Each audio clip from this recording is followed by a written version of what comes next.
People have always wanted to know the future until they learned the date of their death, and on that day, everything changed. Year 1. The day you learn your date of death. You stand in line. The room is long and almost empty. White walls, cold fluorescent light. No one is talking. People stand apart from each other as if they have already begun getting used to loneliness. At the end of the room is the terminal, a black screen, a glass panel, a palm scanner. Each person steps forward, places their hand down. The screen lights up. A date appears. Just one line. Day, month, year. The date of death. No one leaves the room the same person they were when they entered. The man in front of you looks at the screen for only a second. He blinks. Once. Then again. Then suddenly he starts laughing. Too loud. Too nervous. And he quickly walks out of the room. The woman after him looks longer. Her lips start trembling. She covers her face with her hands and slowly sinks to the floor. A guard helps her up. Her date is 3 months away. The line moves. Now it's your turn. Your palms are damp. Your heart beats faster. You place your hand on the glass. The scanner hums quietly. The screen lights up. A number appears. You look at it. At first it's just numbers. Nothing special. Just a date on a calendar. But your brain starts calculating. Years, then months, then days. And suddenly the room feels colder. This isn't a prediction, not a probability, not a statistic. This is the end. Precise, unmoving, inevitable. You remove your hand. The room already feels different.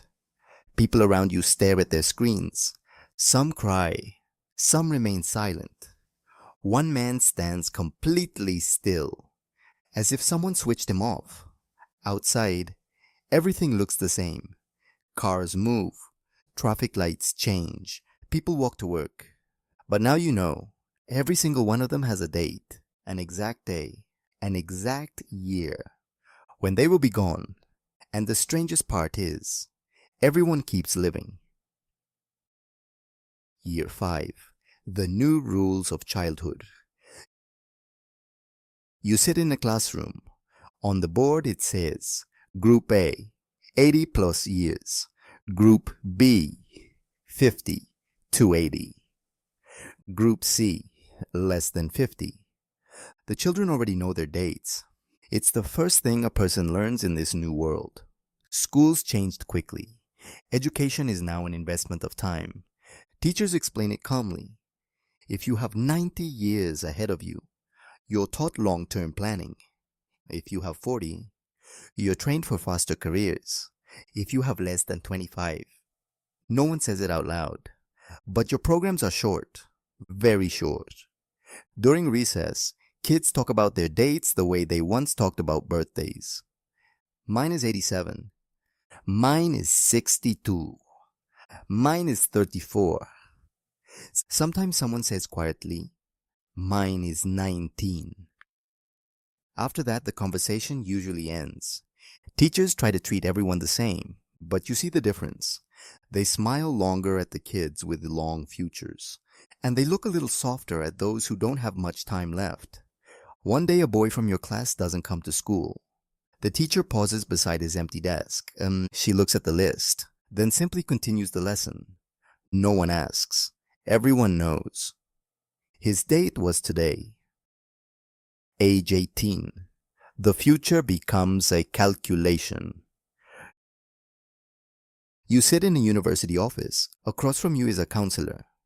On the desk lies your life chart. That's what they call it now. One number stands at the center. The number of years left. The counselor looks at it, then at you. You have enough time for a long career. He says it calmly, almost like a doctor. Universities change too. Education is calculated based on lifespan. People with short lives rarely enter long professions.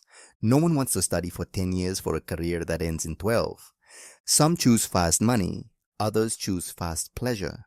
Some simply disappear from the system. Cities begin filling with people who know they don't have long, and that changes everything. You see a guy sitting on the edge of a rooftop. He drinks beer, laughs with his friends. He has 4 months left. He isn't afraid, or he pretends not to be. You see a girl refuse a date. The guy is nice, but his date is 7 years away. She doesn't want to build a life with a known ending. Love has become a calculation too. Some people search for partners with matching dates, so they can leave the world around the same time. Others do the opposite. They look for someone who will live longer, so someone will remember them. Age 30. The economy of time. By this age, the world has completely reorganized. Banks no longer ask only about income, they ask about your date. You sit in a credit office. The manager studies the screen. We can't approve a 30-year loan. He says it calmly. Your date comes earlier. The economy has become mathematics of mortality. Insurance companies know exactly when they will pay. Pension systems nearly disappear. Some corporations even sort employees by lifespan. Long projects go to those who will live longer. Dangerous assignments go to those who will die sooner. It sounds cruel, but corporations call it time optimization. New industries appear in the streets, end-of-life consultants, final years planners, agencies selling compressed lives. They design intense experiences for people with short time left. Travel, adrenaline, luxury, maximum emotions, minimum time. But another industry appears too, hunting. Criminal groups search for people whose dates are only weeks away. Those people are easier to pressure, easier to blackmail, easier to exploit. Police try to stop it, but statistics say something else. The closer someone is to their death date, the less society protects them. Unofficially, quietly, but everyone feels it. Age 45. Friends begin to disappear. You open your phone. Another message. Mark passed today. The date was known. Everyone knew. But it's still strange to watch it become real. At first, it's people with shorter lives, the ones who always had less time. You remember your school class. Some of them are already gone. Then co-workers disappear, neighbors, sometimes relatives. Funerals have changed. They almost always happen on schedule. No surprises, no shock. People often gather before the date. Farewell dinners, last trips, last conversations. You sit with a friend at a table. He smiles, but a calendar hangs on the wall. Tomorrow's date is circled in red. He says quietly, "Strange, I knew this day my whole life." He pauses, but it still feels like it came too fast.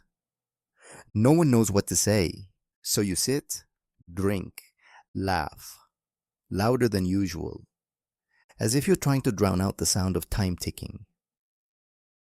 Age 60. Society divides. By this age, the world feels different. People split into two groups, those with a long future and those with almost none. Cities begin reflecting this divide. There are districts of long life. People with distant dates buy homes there. Investments, stability, plans for decades. And there are other districts where people with short timelines live. Life there is faster, louder, more chaotic, fewer rules.